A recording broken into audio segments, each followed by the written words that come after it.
आपको बता दें कि जम्मू में 2 दिन के भीतर जिस तरह से पहले एयरफोर्स स्टेशन पर हमला हुआ और फिर मिलिट्री बेस को निशाना बनाने की कोशिश हुई, उसने सुरक्षा एजेंसियों की नींद उड़ा दी है। इसकी बड़ी वजह भी है, भारत में भले ही पहली बार ड्रोन से हमला हुआ हो, लेकिन दुनिया भर के आतंकवादी संगठन ड्रोन से खतरनाक हमलों को अंजाम दे चुके हैं।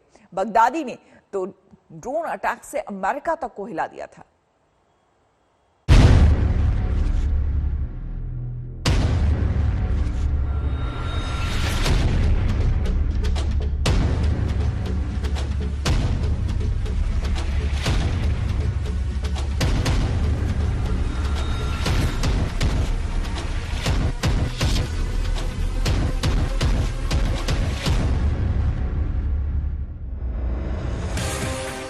जम्मू एयरफोर्स स्टेशन पर हमला और अब जम्मू के ही कालू चक में मिलिट्री स्टेशन पर फायरिंग। भारत में ड्रोन के बढ़ते खतरे को महसूस किया जा रहा है।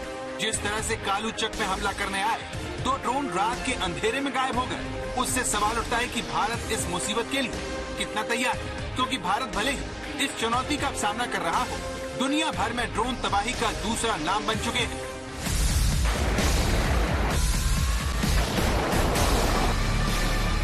ये तस्वीर याद कीजिए, आईएसआईएस का एक आतंकवादी हमले के लिए ड्रोन को उड़ाता है।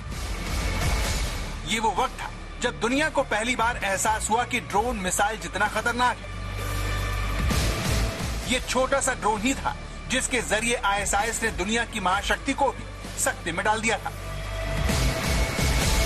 मोसुल की जंग में आईएसआईएस ने 300 से भी ज्यादा ड्रोन का एक दिन में इस्तेमाल किया और अमेरिकी सेना को भौचक्का कर दिया। इसके बाद दुनिया में जहां भी संघर्ष हुआ, छोटे से ड्रोन का कद बढ़ता ही गया।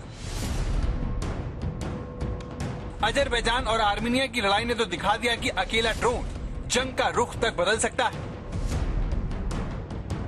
इस जंग में अजरबैजान ने इजराइल के ड्रोन के बलबूते आर्मीनिया की सेना को घुटनों पर ला दिया।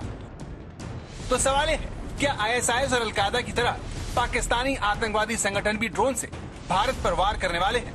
ये सवाल इसलिए गंभीर है क्योंकि ड्रोन को पकड़ना अगर असंभव नहीं है तो मुश्किल जरूर है।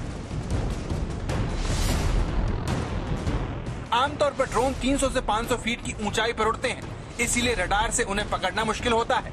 विशेषज्ञ भी मानते हैं कि हथियारबंद ड्रोन भारत के लिए आने वाले समय की सबसे बड़ी समस्या साबित होंगे।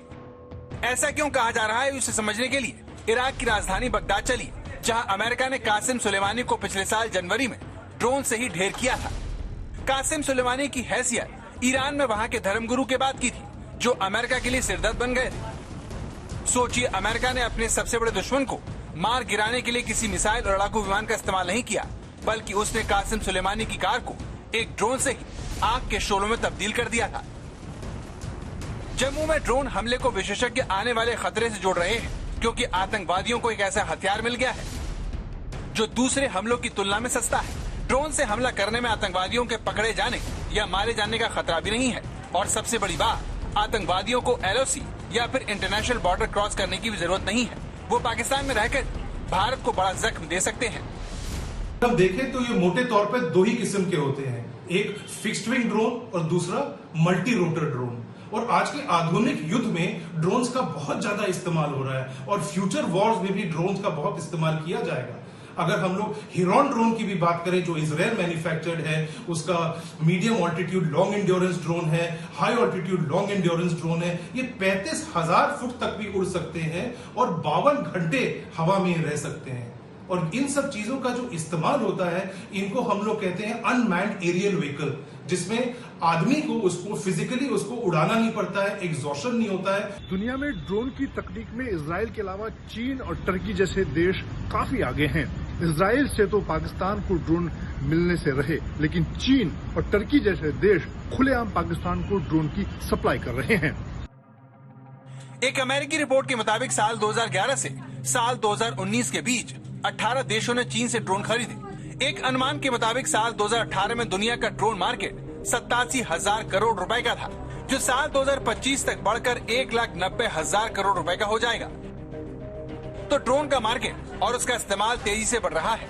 ईरान जैसे देशों ने तो इसे अपनी सेना का अभिन्न अंग बना लिया है। आरोप है कि सऊदी अरब के तेल के कुओं पर जो हमला हुआ, उसमें ईरान का ही हाथ था।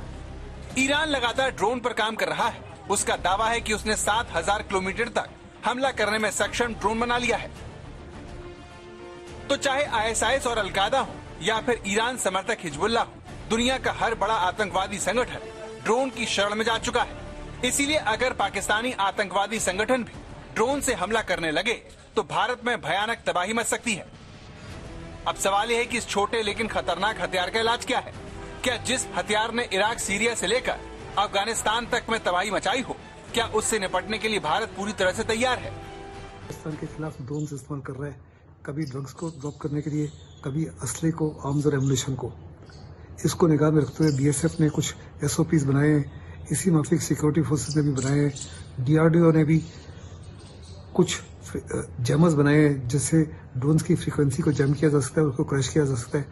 और कुछ प्राइवेट इंस्टीट्यूशंस हैं, उन्होंने भी इसके खिलाफ कुछ यंत्र बनाए हैं। सीमा पर सख्ती के बाद पाकिस्तान के पास ड्रोन से हमला करने के अलावा कोई चारा नहीं बचा है। Chief of defence staff general Bipin Rawat भी पाकिस्तान की ड्रोन वाली साजिश का जिक्र आज तक से खास बातचीत में कर चुके हैं। ऐसे में उम्मीद की जानी चाहिए कि भारतीय सेना ऐसे हमलों को रोकने के लिए रणनीति बनाने में जुट गई होगी।